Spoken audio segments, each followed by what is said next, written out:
شرم و حیا پابند شریعت یہ نیک خواتین. الحمدللہ رب العالمین والصلاة والسلام علی خاتم النبیین اما بعد فاعوذ باللہ من الشیطان الرجیم بسم اللہ الرحمن الرحیم. الصلاة والسلام علیک یا رسول اللہ وعلی آلک واصحابک یا حبیب اللہ. الصلاة والسلام علیک یا نبی اللہ وعلی آلک واصحابک یا نور اللہ. شیخ طریقت امیر اہل سنت دامت برکاتہم عالیہ اربعین عطار قسط 2 صفحہ 10 پر درود پاک کی فضیلت لکھتے ہیں: اللہ پاک کے آخری نبی مکی مدنی صلی اللہ تعالیٰ علیہ وآلہ وسلم نے فرمایا، جس نے مجھ پر 100 مرتبہ درود پاک پڑھا وہ جہنم سے 500 برس کی مسافت یعنی فاصلے کے برابر دور کر دیا جائے گا. بچاوے تم کو جو دوزخ سے ایسے محسن پر، بچاوے تم کو جو دوزخ سے ایسے محسن پر، صدا سلام کہو عمر بھر درود پڑھو، صلو علی الحبیب صلی اللہ تعالی علی محمد صلی اللہ تعالی علیہ وآلہ وسلم. مدنی چینل کے ناظرین، مدنی چینل کا سلسلہ نیک خواتین آپ کو خوش آمدید کہتے ہیں. نیک خواتین یہ حیا والیاں ہوتی ہیں، یہ اپنے خاندان کی عزت کی حفاظت کرنے والیاں ہوتی ہیں اور اللہ رسول کے فرامین کے مطابق عمل کر کے زندگی گزارنے والیاں ہوتی ہیں. اللہ پاک ان نیک خواتین کا صدقہ ہماری اسلامی بہنوں کو، ہماری خواتین کو بھی حیا کی چادر نصیب فرمائے. ہمارے اس پروگرام میں الحمدللہ ہمارے ساتھ دعوت اسلامی کی مرکزی مجلس شورا کے رکن اور نگران پاکستان مشاورت حاجی شاہد صاحب تشریف فرما ہوتے ہیں، اور اس پروگرام کے ہمارے کچھ سیگمنٹس ہیں. شروع میں ابتدا میں ہم حضرت رابعہ بصریہ رحمۃ اللہ تعالی علیہا کا ذکر خیر سنتے ہیں اور ان کی سیرت کے بارے میں جانتے ہیں، اور پھر ہمارے دیگر سیگمنٹ بھی ہوتے ہیں. آئیے حضرت رابعہ بصریہ علیہا کا ذکر خیر سنتے ہیں. جی سیدی. بسم اللہ الرحمن الرحیم. ٹاپک تو میرا اور تھا، لیکن چونکہ شب برات کا موقع ہے، جی اسی نسبت سے رابعہ بصریہ رحمۃ اللہ تعالی علیہ جو اللہ کی بہت بڑی ولیہ گزری، ان کا تذکرہ کرتے ہیں. حضرت بشار بن غالب نجرانی رحمۃ اللہ کہتے ہیں کہ میں رابعہ بصریہ کے لیے دعا کیا کرتا تھا. تو آپ خواب میں تشریف لائیں، فرمایا بشار آپ کی دعائیں نورانی تھالوں میں، تھال ٹرے ریشمی رومالوں سے ڈھانپ کر ہمیں دی جاتی ہیں. سبحان اللہ. اور لانے والا فرشتہ کہتا ہے یہ فلاں شخص کا تحفہ ہے جو اس نے تمہارے پاس بھیجا ہے. سبحان اللہ. تو شب برات ہے، نجات کی رات، بخشش کی رات، سبحان اللہ. عبادت کی رات، دعاؤں کی رات. اور اس رات کے آنے سے پہلے اپنے گناہوں سے توبہ کرنے چاہیے. جو روٹھے ہوئے ان سے معافی مانگے، رسمی کاروائی نہیں، دل سے، جی دل سے، اللہ کی رضا کے لیے. ٹھیک ہے، میں اللہ کی رضا کے لیے معافی مانگ رہا ہوں آپ سے، زبان سے مانگ رہا ہوں یا دل سے، اللہ جانتا ہے نا. یہ تو آج کل تو میسج ہوتا ہے اور وہ میسج ٹائپ کیا ہوا ہے، وہ سب گروپ میں سب کو جا رہا ہے. وہ کسی کا حق تلف کیا ہے نہیں کیا، وہ مطلب سب لے سب کو ایک ہی دفعہ میسج جو جا رہا ہے. کھایا پیا تو سب معاف، چوری کیا، قرض دبایا، سب گیا. اچھی پڑھنے والا بھی پتہ نہیں معاف کر رہا ہے یا نہیں کر رہا، فارمیلٹی اس کی طرف سے بھی ہے اور دوسرے کی طرف سے ہی ہونا چاہیے. لیکن دیکھیں نا کہ اپنی امی کو بھی کیا میسج کریں گے، ابو کو بھی میسج کریں گے، بہن کو بھی میسج کریں گے، قریبی شخص سے زندگی اس کے ساتھ گزری اس کو بھی میسج کر رہا ہے. یار کال کر لے، ملاقات کر لے جا کر. اچھا اس کے اندر ذرا نفس کو زیادہ، جس کی واقعی حق تلفی کی ہے، جس کے ساتھ معاذ اللہ کو ایسا معاملہ ہوا ہے، تو جب جا کے معافی مانگیں گے تو پھر نفس بھی گراں گزرے گا اور آئندہ کے لیے بھی بندہ محتاط رہے گا. یہ بات ہے. اور بھائی آپس میں لڑے ہوتے ہیں، بہنیں آپس میں ناراض ہیں، نہیں، معافی مانگتے. تو یہ معافی کیوں مانگی جاتی ہے سب اس موقع پہ؟ من تواضع للہ رفعہ اللہ، جو اللہ کے لیے عاجزی کرتا ہے اللہ اس کو بلندی عطا فرماتا ہے. اللہ کریم عفو اللہ کے مبارک اسما میں سے ایک اسم ہے، معافی دینے والا. سبحان اللہ. اچھا تحب العفو آتا ہے نا، جی ہاں، وہ شب قدر میں اللہم پڑھی جاتی. انکا عفو کریم تحب العفو فاعف عنی. سبحان اللہ، یا اللہ تو معافی کو پسند کرتا ہے، مجھے معاف کر دے۔ معاف فرما دے۔ اللہ کریم معافی کو پسند کرتا ہے، ہم ایک دوسرے کو معاف کریں گے، رب کریم ہمیں معاف فرمائے گا، اس کی رحمت جوش میں آئے گی۔ اچھا، اسی طرح ویکلی غالباً پیر کا دن ہے، اللہ کی بارگاہ میں اعمال پیش ہوتے ہیں، اللہ کریم اپنے بندوں کے گناہوں سے درگزر فرماتا ہے، لیکن جب ان کا معاملہ آتا ہے جو آپس میں لڑے ہوئے ہیں، بھڑے ہوئے ہیں، ناراض ہیں، ارشاد ہوتا ہے کہ اس کو بھی رہنے دو جب تک یہ آپس میں صلح صفائی نہ کر لیں۔ جی۔ تو شب برات ہے، صلح صفائی بھی کریں، ساتھ ساتھ اپنے پیاروں کے لیے صالح ثواب بھی کریں، بالکل ایسے۔ ماں، بہن، بھائی، دوست، بیوی، شوہر، بیٹا، بیٹی جو پیارے ہم سے رخصت ہو گئے، ڈسکنیکٹ تھوڑی ہو گئے، ہمارا صالح ثواب ان کو پہنچتا ہے۔ اور ماں باپ کے پاس تو ایوری فرائیڈے کو آفٹر فجر اولاد کے اعمال پیش کیے جاتے ہیں، ویکلی پیش کیے جاتے ہیں، سبحان اور اچھے اعمال سے خوش ہوتے ہیں، برے اعمال سے ان کو رنج ہوتا ہے۔ تو اصالِ ثواب کریں۔ اب اصالِ ثواب کریں بھی کیوں کریں بھائی؟ نیکی تو میں نے کی، اس نے تھوڑی کی ہے بھائی، اللہ کی رحمت بہت بڑی ہے، اور ہمارے علماء نے قرآن اور حدیث سے اس کو ثابت کیا۔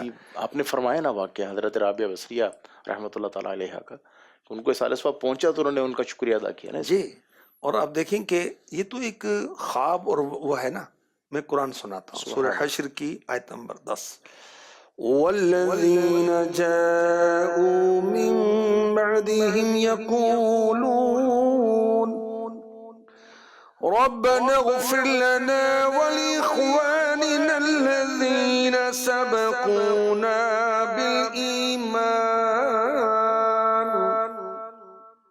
بالإيمان ولا تجعل في قلوبنا غلا للذين آمنوا ربنا إنك رؤوف رحيم۔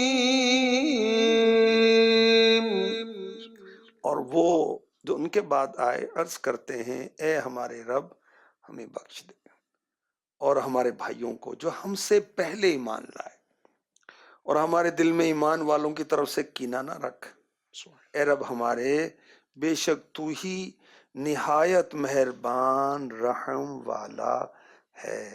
حدیث پاک میں ہے، یہ شعب الایمان کی حدیث ہے، حدیث نمبر 7905۔ اللہ پاک قبر والوں کو ان کے زندہ متعلقین کی طرف سے ہدیہ کیا ہوا، گفٹ کیا ہوا ثواب، جس کو مثال ثواب کہتے ہیں، تیجا، دسواں، ساتہ اور چہلم اور برسی، یہ سب اس کی صورتیں۔ جی، اللہ پاک قبر والوں کو ان کے زندہ متعلقین کی طرف سے ہدیہ کیا ہوا ثواب پہاڑوں کی مانند عطا فرماتا ہے۔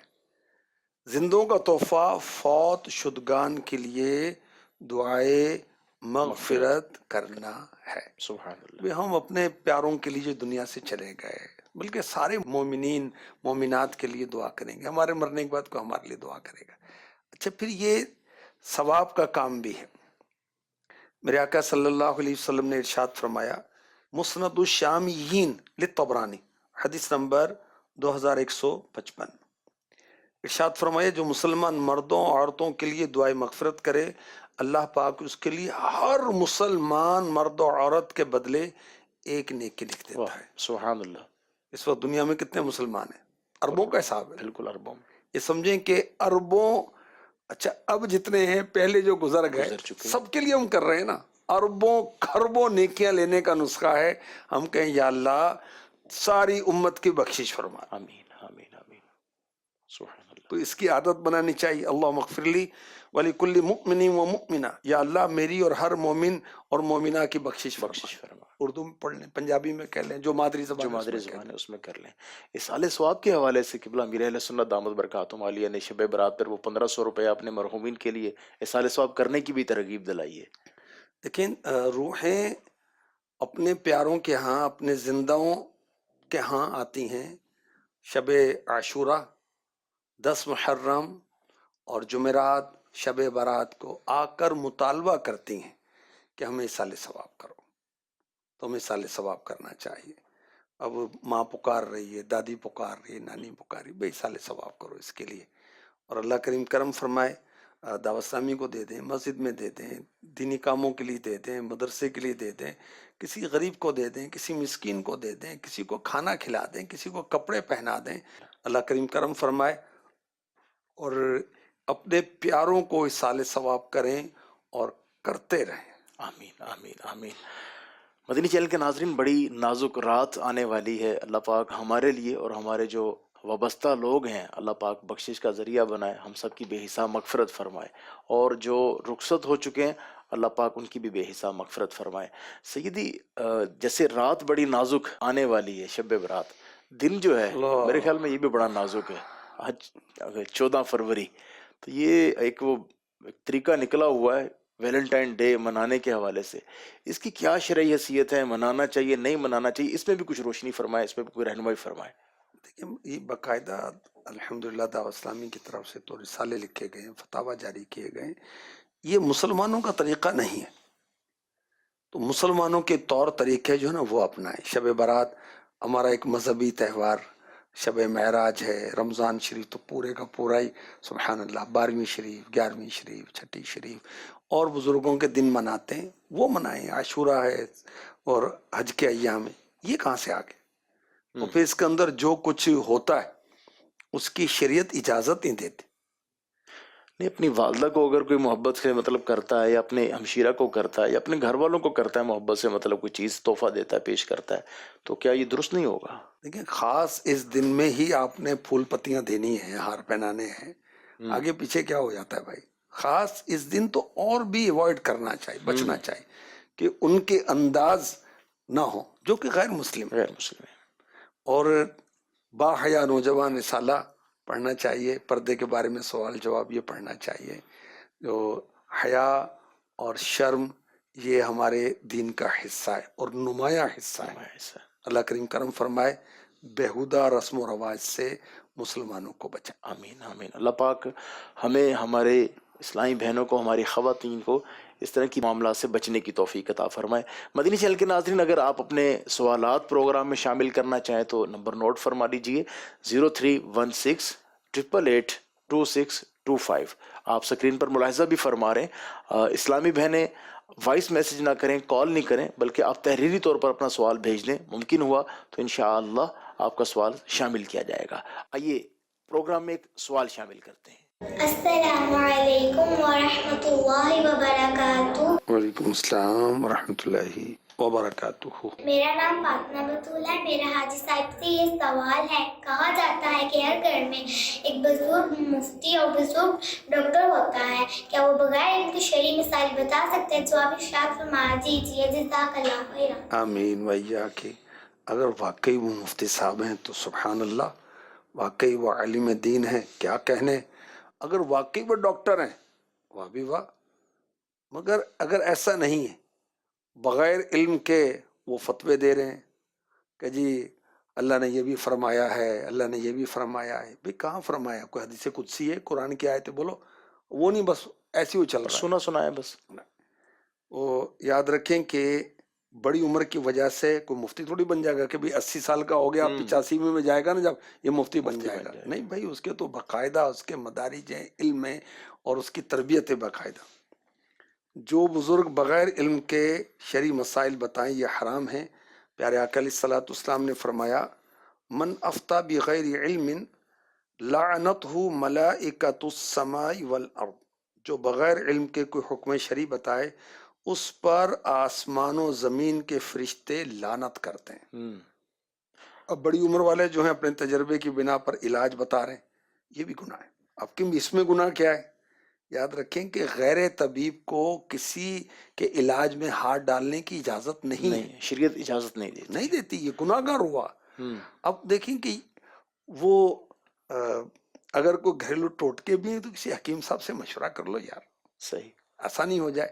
اب میڈیسن، یہاں تک کہ وہ کیا عرض کروں میں، اب وہ فوت ہو چکے ہیں، ان کے بارے میں مجھے کسی نے بتایا تھا، کہتے ہیں میڈیسن کی ڈیٹ ایکسپائر ہو گئی، کہتے خرچ کیا ہے بھائی، کھاؤ۔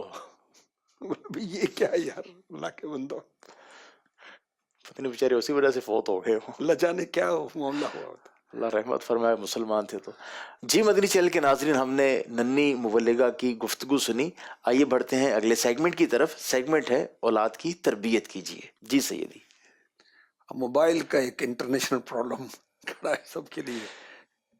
تو بچوں کی نظریں متاثر ہو رہی ہیں، دماغی صلاحیتیں متاثر ہو رہی ہیں، جسمانی صلاحیتیں متاثر ہو رہی ہیں، اخلاقی معاملات ڈسٹرب ہو رہے ہیں. چند ماہ کے بچے سے لے کے اور وہ جوانوں تک یا بڑھاپے تک، مطلب یہ آزمائش ہے. تو مطلب وہ ہم نے خود ان کو دیا نا. اچھے سے بچنا مشکل بھی ہے، ظاہر ہے کہ بچے گھر میں رہتے ہیں تو اب وہ موبائل ہمیں یوز بھی کرنا ہوتا ہے تو بچے دیکھتے ہیں. تو احتیاط کی جائے اور کچھ لمٹس کو سیٹ کر دیں تاکہ بچے وہاں نہ جائیں جہاں جانا شرعاً پسندیدہ نہیں ہے. تو اس سے انشاءاللہ بہتری ہوگی. اور پھر ہم خود مثال بنیں، رول ماڈل بنیں اپنے بچوں کے لیے، اپنی بچیوں کے لیے. ہم کثرت کے ساتھ وہ موبائل یوز کریں، سوشل میڈیا یوز کریں، اسکرین ٹائم ہمارا سب سے زیادہ ہو. اور گھر میں ہر وقت خود ہی موبائل پکڑ کے بیٹھے ہوئے ہیں. مطلب گھر کی خاتون ہیں تو وہ گھر کے کام کا چھوڑ کر اگر موبائل پکڑ کے بیٹھی ہوئی ہیں تو بچے تو پھر وہ کاپی کریں گے. ظاہر بات ہے. دیکھیں بچے یا بڑے کہنے سے کم سیکھتے ہیں، دیکھنے سے زیادہ سیکھتے ہیں. تو ہمیں وہ کیا کرتا دیکھ رہے ہیں وہ وہی کریں گے. اچھا، ان کو آلٹرنیٹ کام دیں، متبادل سرگرمیاں دیں. مثال کے طور پر آپ بچوں کو لے کر، چھوٹے بچے ہیں، باہر لے کے چلے جائیں، گراؤنڈ میں لے جائیں، پارک میں لے جائیں، گھومے پھریں تو بچے کام میں لگ جائیں گے. جس کو پنجابی میں کہتے ہیں آرے لانا، تو اس کو کسی کام میں لگا دیں. کوئی الٹرنیٹ اس کو کوئی ایکٹیویٹی دیں. سیدھی نشہ اتنا ہو چکا ہے موبائل کا، ڈیجیٹل نشہ کہہ لیں اس کو، کہ بچے وہ آرے کیا لگیں گے، وہ مطلب پھر موبائل، وہ جیسی تھوڑی توجہ ہوگی تو پھر موبائل ہی مانگیں گے. وہ چھوٹے چھوٹے بچے بھی موبائل مانگ رہے ہوتے ہیں. بھائی اس کو جب گھر سے باہر آپ لے جائیں گے تو اب اس کا شوق توجہ بٹے گی. گھر کے کام میں جیسے کچھ چھوٹے موٹے آرٹس ہیں، دستکاری ہے، کچھ گھر کے جو انڈور گیمز جن کو کہتے ہیں اس کے اندر مشغول کریں. اچھا، اوقات مقرر کریں کہ اس ٹائم بس آپ نے اتنا دیکھنا ہے. اور ماشاءاللہ اسلام فار ایور یہ بہترین ترکیب ہے. سبحان اللہ، زبردست دعوت اسلامی کی طرف سے سمجھیں کہ ایک زبردست کارنامہ ہے، ایک ڈیجیٹل کارنامہ ہے. الحمدللہ. تو اس سے بچے بھی، ہم بھی، بھائی بھی، بہنیں بھی انشاءاللہ جو غیر شرعی ویڈیوز ہیں اس سے بچیں گے. مدنی چینل کے ناظرین، اسلام فار ایور یہ ایک بڑی پیاری اپلیکیشن دعوت اسلامی نے الحمدللہ لانچ کی ہے، اور آپ اس کے ذریعے آپ وہ کنٹینٹ دیکھ سکتے ہیں جو بالکل غیر شرعی معاملات سے پاک ہے. عام طور پہ ہوتا ہے نا، کوئی ویڈیوز وغیرہ دیکھ رہے ہوتے ہیں، کچھ ایڈز آ جاتی ہیں یا کوئی ایسی چیزیں آئی جو نہیں دیکھنے والی ہوتی. تو اس میں آپ اپنی اسی سکرین پر آپ ٹوٹل جو ہے وہ کنٹینٹ دیکھیں گے جو الحمدللہ شریعت سے پاک ہے. بچوں کے لیے کارٹونز بھی ہوں گے، بڑوں کے لیے بھی پروگرامز ہوں گے. تو ضرور اس کو ڈاؤن لوڈ کیجیے، آپ کو پلے اسٹور سے مل جائے گی، ایپ اسٹور سے مل جائے گی، اور اس کو استعمال فرمائیں. جی سیدی. سمجھیں کہ مدنی چینل پر جو کچھ ہے وہ سب کچھ اس میں ملے گا. اس کے علاوہ جتنے بھی سوشل میڈیا کے پلیٹ فارم، امیر اہل سنت، خلیفہ امیر اہل سنت، نگران شورا، عبدالحبیب بھائی اور دیگر جتنے بھی، سب اس میں انشاءاللہ ملے گا. اللہ کی رحمت سے بچوں کے لیے، بوڑھوں کے لیے، اسلامی بہنوں کے لیے سب ملے گا. یہ انشاءاللہ یہ پروگرام بھی ملے گا انشاءاللہ کریم. اچھا، بچوں کی جو اسکرین کا یوز ہے اس پر نظر رکھیں جی کہ بچے کیا دیکھ رہے ہیں. اچھا، ابھی ذہن کچا ہے، ان کو پتہ نہیں یہ کیا ہو رہا ہے، مگر آہستہ آہستہ وہ چیزیں جو نا ذہن میں بیٹھ جاتی. تو بچے تو پھر نقل کرتے ہیں، تو وہ اس کے مطابق کریں گے تو پھر مشکل ہوگا. تو مانیٹرنگ ایپس کا استعمال کیا جا سکتا ہے بہت حکمت کے ساتھ. بچوں کو تربیت، بچوں کی سمجھی، یہ بھی ایک پلاننگ ہے، ایک روڈ میپ ہے. بچے کو مجھے عالم دین بنانا ہے، ایک اچھا شہری بنانا ہے، ایک رسول پاک کا سچا چاہنے والا امتی بنانا ہے، باعمل مسلمان بنانا ہے. یہ ایک ٹارگٹ ہے نا، تو اس کے مطابق بچے کو لے کر چلیں. اور یہ تو باقاعدہ سچی پلاننگ ہے. اللہ کریم نصیب کرے کہ وہ جو نا short term pain, long term gain. تو بچوں کی تربیت پہ بھی ذرا تکلیف برداشت کریں. ہمارے ماں باپ نے ہمارے لیے کی، تو انشاءاللہ آپ کو شارٹ ٹرم پین کے بعد لانگ ٹرم گین ہوگا، دنیا میں بھی آخرت میں بھی، اللہ کی رحمت سے. اصل فائدہ تو آخرت کا ہے. بے شک بے شک. جی مدنی چینل کے ناظرین، بچوں کو انشاءاللہ الکریم اچھے انداز سے تربیت بھی کرنی ہے. اگر موبائل یوز کرتے ہیں تو ان کی لمٹ بھی سیٹ کرنی ہے اور ان پر نظر بھی رکھنی ہے. اللہ پاک مجھے آپ کو توفیق عطا فرمائے. آئیے بڑھتے ہیں اگلے سیگمنٹ کی طرف. سیگمنٹ ہے رسم و رواج. جو منگنی کی بات چل رہی تھی جی لاسٹ پروگرام میں ہمارا وہ تھا اس پہ. ایک تو اس میں منگنی میں انگیجمنٹ جو ہے اس میں بے پردگی کا معاملہ ہے، مرد عورت اکٹھے. تو یہ مسلمان ہیں الحمدللہ، بچیاں بھی مسلمان ہیں، بچے بھی مسلمان ہیں. اللہ رسول کا حکم ہے اس کے مطابق عمل کریں. اسی طرح بے پردگی کے ساتھ ساتھ گانے اور میوزک تو بس استغفر اللہ، اور بہت بلند آواز سے عشقیہ فسقیہ بےہودہ اور سوچوں کو منتشر کرنے والے گانے جو نا وہ استغفر اللہ چلائے جاتے ہیں. گھر والے بھی تنگ ہیں، بوڑھے بیمار بیچارے پریشان ہیں. اب چھوٹے چھوٹے دودھ پیتے بچے اور بچیاں جو ہیں انہوں نے کیا بگاڑا آپ کا بھائی، ان کو سونے دیں، آرام کرنے دیں. اب باقاعدہ سمجھیں کہ ڈانس کمپٹیشن ہو رہا ہے. استغفر اللہ. نہیں، یہ اسلامی طور طریقے نہیں. ہم مسلمان ہیں اور اسلام پر ہونا ہمارے لیے باعث فخر ہے. ان الدین عند اللہ الاسلام، اللہ کے نزدیک دین ایک ہی اور وہ اسلام ہے. بے شک بے شک. اور اس کے جو احکامات ہیں ہماری دنیا اور آخرت کی بہترین بہتریوں کے لیے، بے شک. دنیا اور آخرت کی. اور ہمیں کیا فرمایا گیا، یا ایھا الذین آمنوا ادخلوا فی السلم کافہ، اے ایمان والو دین میں پورے کے پورے داخل ہو جاؤ. ایسا نہیں کہ آپ ویسے نماز کے وقت میں تو نمازی ہیں، گھر میں تو ناچ رہے ہیں. استغفر اللہ. نہیں بھائی، آپ گھر میں بھی مسلمان ہی ہیں. مسلمان ہیں. اچھا، ویسے ایک اسلامی بہنوں کے لحاظ سے آپ نماز پڑھ رہی ہیں تسبیحات میں مگر بے پردہ ہے، مردانہ لباس اور استغفر اللہ بے شرمی والا لباس یا آدھا لباس پہن کے بیٹھی ہیں. نماز کے وقت پردہ کر لیا جی کہ نماز پڑھنی ورنہ نہیں ہوگی، یوں ہوگا. نہیں بھائی، ہم ہر وقت اللہ رسول کے احکامات پر عمل کرنے کے پابند ہیں اور یہ ہمارے لیے سعادت اور آسانی. تو ناچ گانا جو ہے یہ منگنی پر ہو یا شادی پر ہو یا کبھی بھی ہو، اسلام کے اندر اس کو حرام اور جہنم میں لے جانے والا کام قرار دیا گیا ہے. میرے آقا علیہ الصلوۃ والسلام نے فرمایا 2 آوازوں پر دنیا اور آخرت میں لعنت ہے. نمبر 1 خوشی کے وقت باجوں کی آواز، مصیبت کے وقت چلانے کی آواز. پیارے آقا علیہ الصلوۃ والسلام نے فرمایا آخر زمانے میں میری امت کی قوم کو مسخ کر کے بندر اور خنزیر بنا دیا جائے گا. اللہ اکبر. صحابہ نے عرض کی یا رسول اللہ صلی اللہ علیہ وسلم، چاہے وہ اس بات کی گواہی دیں کہ آپ اللہ کے رسول ہیں، اللہ کے سوا کوئی بات کے لائق نہیں. فرمایا ہاں، چاہے وہ نمازیں پڑھتے ہوں، روزے رکھتے ہوں، حج کرتے ہوں. اور اس کی جرم کیا ہوگا ان کے کہ جس کی وجہ سے وہ بندر اور خنزیر بنائے جائیں گے. فرمایا عورتوں کا گانا سنیں گے، باجے بجائیں گے، شراب پیئیں گے، اس کھیل کود میں رات گزاریں گے اور صبح کو بندر اور خنزیر بنا دیے جائیں گے. اللہ کے غضب سے ڈرنا چاہیے. اچھا سیدی، یہ منگنی جو ہے یہ تو سمجھ لیں ایک وہ انگیجمنٹ ہے نا، ایک وہ طے ہو رہا ہے کہ ان کا اور ان کا رشتہ کرنا ہے. نکاح نہیں ہوا ابھی نہیں ہوا. اب وہ مطلب اس موقع پر بسا اوقات دیکھا جاتا ہے کہ وہ فنکشن اس انداز کے ہوتے ہیں کہ وہ مرد آ کے بیٹھے گا جس کی منگنی، وہ لڑکا بیٹھے گا، وہ لڑکی بیٹھے گی اور اپنے ہاتھ سے انگوٹھیاں وغیرہ پہنائیں گے. اس کے بارے میں رہنمائی فرمائیں. وہ مٹھائی بھی کھلا، وہ اللہ کی پناہ، اللہ کی پناہ. یہ اس کی ہمیں شریعت اجازت نہیں دیتی کیونکہ ابھی وہ غیر مرد ہے اور ابھی یہ غیر عورت ہے. اچھا، منگنی ٹوٹ بھی جاتی ہیں، وہ تصویریں بنائی، سارا کچھ کیا، پورا فنکشن کیا اور بعد میں کسی وجہ سے وہ انبن ہو گئی اور وہ سلسلہ نہیں چل سکا. ہزارے کی نکاح کے بعد ذرا بندھن اور مضبوط ہوتا ہے، ٹوٹتا تو وہ بھی اللہ تعالیٰ ہمارے گھر محفوظ رکھے. آمین آمین. لیکن اس کے اندر تو زیادہ امکان جی ہاں، ہوتا ہے. جی ہاں.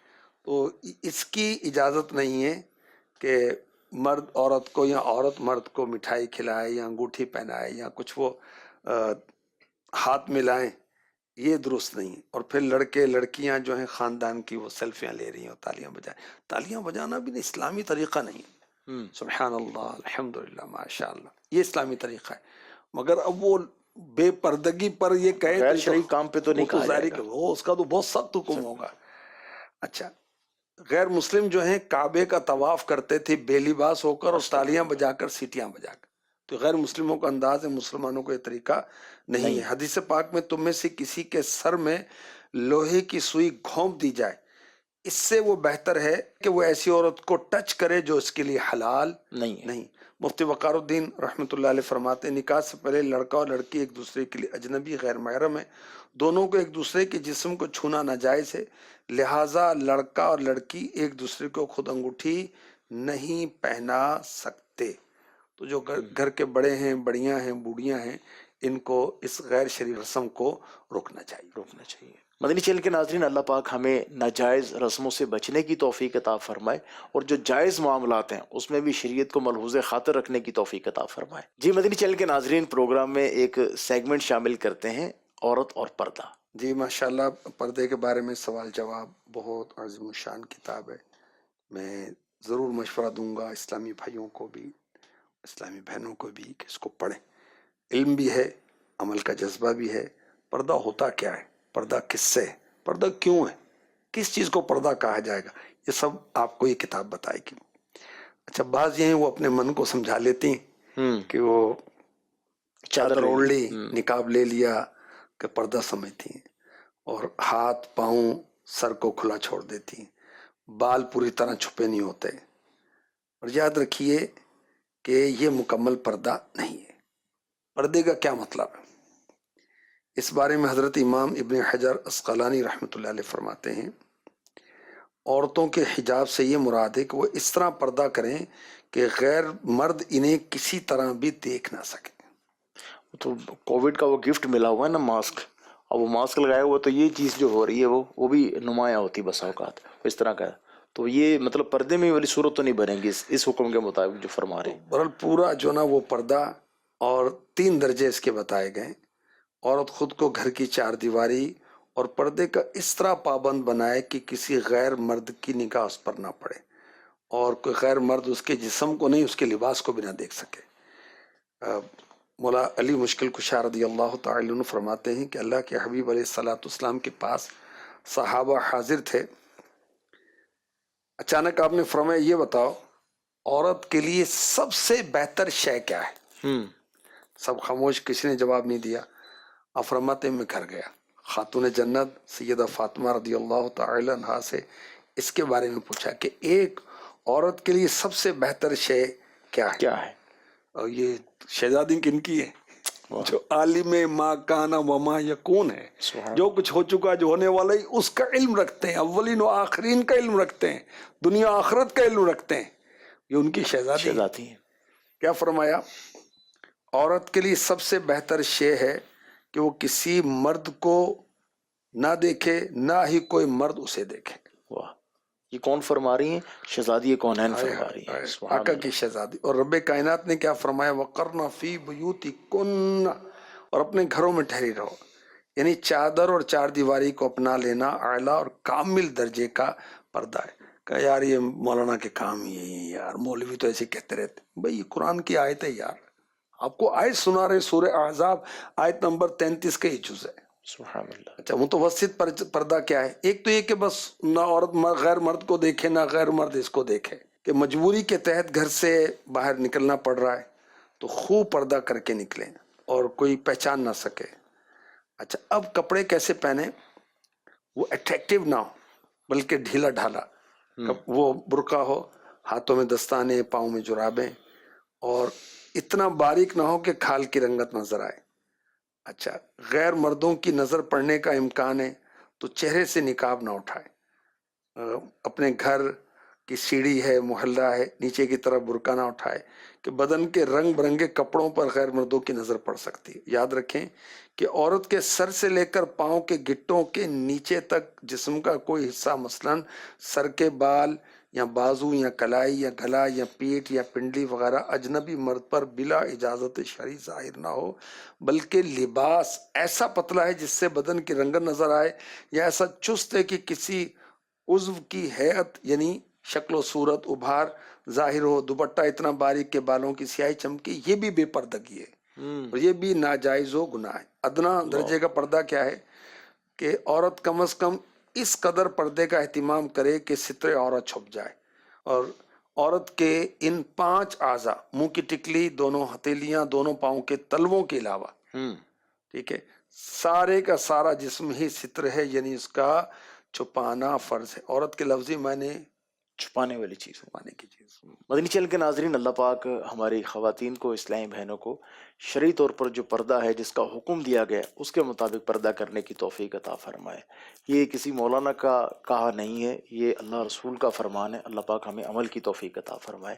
آئیے مدنی چینل کے ناظرین، پروگرام میں سیگمنٹ شامل کرتے ہیں اور سنتے ہیں خواتین اور قرآن کے بارے میں. ہمارے آقا علیہ الصلوۃ والسلام نے فرمایا رشک دو طرح کے لوگوں پر کیا جا سکتا. دیکھیں، ایک ہے حسد جی. کہ فلاں کو جو نعمت ملی ہے وہ ختم ہو جائے.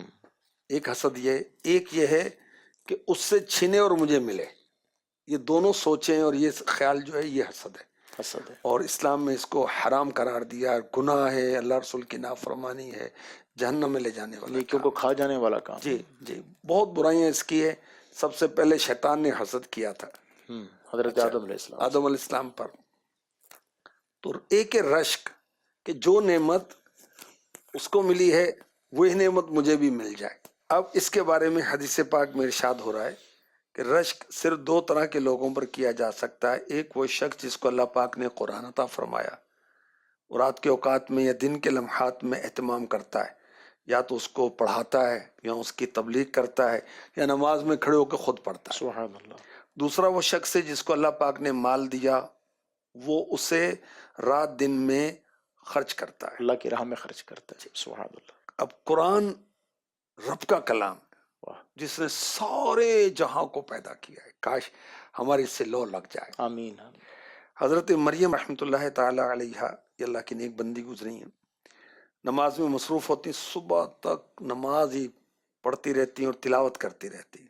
واہ. سبحان. سورہ شورا کی آیت نمبر 19 کے اس حصے کو تکرار کے ساتھ پڑھتی تھی. اللہ لطیف بعبادہ، اللہ اپنے بندوں پر لطف فرماتا ہے. سبحان اللہ. یعنی وہ بے شمار احسان کرتا ہے، نیک لوگوں پر بھی بروں پر بھی. حتیٰ کہ برے بندے جو ہیں گناہوں میں مشغول ہوتے ہیں وہ انہیں بھوک سے ہلاک نہیں کرتا. اللہ اپنے بندوں پر مہربان. اچھا، یہ قرآن کی آیات کا تکرار دل کی صفائی انشاءاللہ الکریم اس سے نصیب ہوگی، سکون ملے گا، یاد رہے گی، توجہ رہے گی. اچھا، اس کے معنی حکم انسان کے ذہن میں بیٹھ جائے گا. اور ایک آیت کو سمجھ کے پڑھنا پورا قرآن بے سمجھے پڑھنے سے زیادہ فضیلت رکھتا ہے. سبحان یہ اللہ. امام غزالی رحمۃ اللہ تعالی علیہ کے ارشاد کا خلاصہ ہے. اچھا، آیت کو بار بار پڑھا جائے تسکین ملتی ہے، قوت ایمانی اور مضبوط اسٹرانگ ہوتی ہو جاتی، مضبوط ہو جاتی ہے. تو اللہ کریم ہماری اسلامی بہنوں کو قرآن پڑھنے کی، سمجھنے کی، عمل کی توفیق عطا فرمائے. اللہ جذبہ عطا فرمائے کہ میں پڑھوں گی، اپنے بچوں کی پڑھاؤں گی، میں پڑھوں گی اور اپنے خاندان کی بچیوں کو پڑھاؤں گی. سبحان اللہ. اپنے خاندان کے جو بچے ہیں جن سے پردہ نہیں ہے میں ان کو بھی پڑھاؤں گی. گلی گلی مدرسۃ المدینہ بالغات کا سلسلہ ہوتا ماشاء ہے. اللہ، مطلب اس کے اندر ہزار اسلامی بہنیں پڑھ رہی ہیں، پڑھا رہی ہیں، بچیاں پڑھ رہی ہیں، ہماری اسلامی بہنیں پڑھا رہی ہیں. اللہ کرے یہ جذبہ نصیب ہو کہ ہم بھی قرآن پڑھیں، اسلامی بھائی اسلامی بھائیوں کو پڑھائیں، اسلامی بہنیں اسلامی بہنوں کو پڑھائیں. الحمدللہ دعوت اسلامی قرآن پاک کی تعلیمات کو عام کر رہی ہے. اسلامی بھائیوں کے لیے مدرسۃ المدینہ ہے، چھوٹے بچوں کے لیے تو ہے نا مدرسۃ المدینہ، لیکن جو بڑے اسلامی بھائی ہیں، بالغ اسلامی بھائی ہیں، بڑی عمر کے اسلامی بھائی ہیں، ان کے لیے مدرسۃ المدینہ بالغان ہے. اور اسی طرح جو ہماری بڑی اسلامی بہنیں ہیں ان کے لیے مدرسۃ المدینہ بالغات ہے. اللہ پاک مجھے آپ کو قرآن پاک کی تعلیمات حاصل کرنے کی، عمل کرنے کی توفیق عطا فرمائے. آئیے بڑھتے ہیں اگلے سیگمنٹ کی طرف اور جانتے ہیں امور خانہ داری کے متعلق. روٹی پکانے کی کچھ احتیاطیں اور محفوظ کرنے کا طریقہ عرض کیا جاتا ہے. روٹی پکانے سے پہلے آٹے کو جو گول گول کیا جاتا ہے اس کو پیڑا کہا جاتا ہے. اس کو خشک آٹا، ڈرائی فلور جو ہے وہ لگایا جاتا ہے. روڑی بھی ہوتا ہے ورنہ چپک جائے گا ہاتھ پر. اور بعض خواتین اتنا وہ لگا دیتی، خشکا بھی کہتے ہیں اس کا، وہ خشک آٹا اتنا لگا دیتی کہ روٹی سخت ہو جاتی ہے اور کھانے والے کو لطف نہیں آتا بلکہ وہ آزمائش ہوتی ہے. تو ضرورتاً ہی لگایا جائے، زیادہ نہ لگایا جائے. اچھا، روٹی پتلی ہو موٹی ہو تو یہ گھروں کے انداز ہیں، مختلف جگہوں کے وہ انداز ہیں، اس کے مطابق. اور خاص طور پر دیکھیں شوہر کی جو فضیلت ہے، اہمیت ہے، خدمت ہے، وہ عورت کے لیے سب سے بڑھ کر ہے. شوہر جیسا پسند کرے عورت اس کے مطابق. وہ باقی سارے گھر کی تو پسند کی بنا دی جاتی ہے، وہ بیچارہ وہ انتظار ہی کرتا رہتا ہے کہ میرے پسند کی ڈش بھی بن جائے. تو پریفر شوہر کو کرنا چاہیے. مختلف معاملات ہوتے ہوں گے، مختلف گھروں کے مختلف معاملات ہیں. تو بہرحال وہ ساس کو بھی راضی رکھنا ہے نا بھائی. جی ہاں، تو اس کو بھی رکھیں اللہ کے رضا کے لیے، اور شوہر کو سب سے بڑھ کر. جیسی روٹی گھر والے کھانا پسند کرتے ہیں ویسی بنا کر دیں. اچھا، توا گرم کر کے روٹی ڈالی جاتی ہے. بہت گرم کریں تو روٹی جلے گی، اگر کم گرم ہوگا تو یہ توا پر چپک جائے گی. کچی رہے گی اس میں. ٹھیک ہے، وہ ابھی وہ چپک بھی جائے گی، چپک بھی جائے گی. تھوڑا دیر لگے گا اس کو وہ اتارنے میں، اور اس میں تو پہلے کچھ گرم ہو پھر اس کی آنچ کم کر دیں پھر ڈالیں. پہلی مرتبہ جلدی پلٹنی چاہیے روٹی، پھر تھوڑی دیر کے بعد جب ہلکے ہلکے نشانہ ظاہر ہوں اب پلٹیں. روٹی کے کنارے جو ہے نا بعض اوقات کچے رہ جاتے ہیں جی، اور گھر کے سارے افراد، وہ بچے بالخصوص، وہ ہار سے بنا دیتے ہیں وہ کنارے یوں کر کے، درمیان سے کھا لیتے اور وہ چھوڑ دیتے ہیں. یہ ٹھیک نہیں. تو اس کے لیے وہ کپڑے سے پونے سے اس کے کناروں کو تھوڑا تھوڑا پریس کریں، دبائیں، تو اس سے وہ بھی پک جائیں گے. چمٹا وغیرہ سے سکائی کی جاتی ہے. روٹی ایک ترکیب ہوتی ہے نا کہ توا ہٹایا اور روٹی کو آگ پر ڈائریکٹلی وہ کیا جاتا ہے، تو اس کے فلیم پر، آگ کے شعلے پر.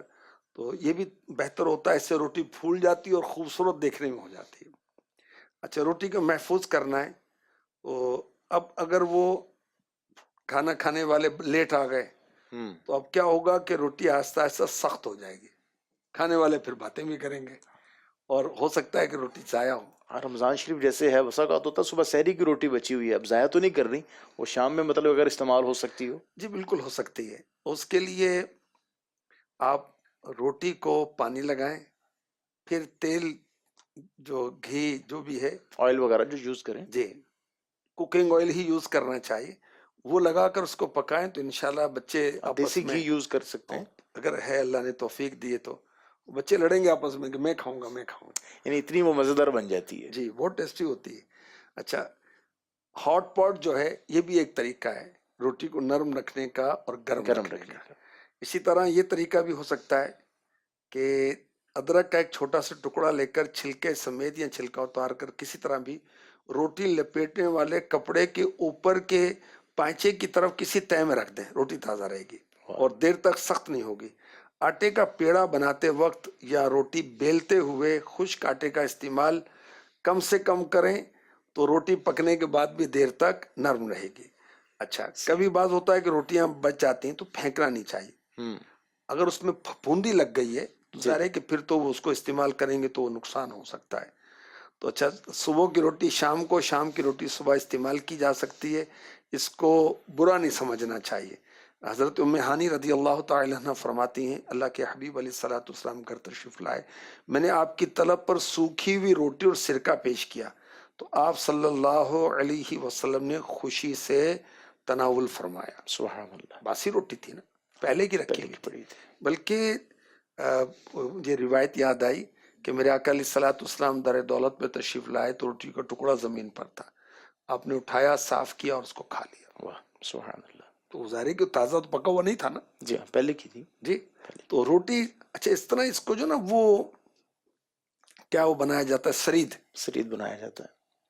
اب وہ سرید بنائے نا جو بچے ہوئے ٹکڑے، اس میں بہت لذیذ ہوگا.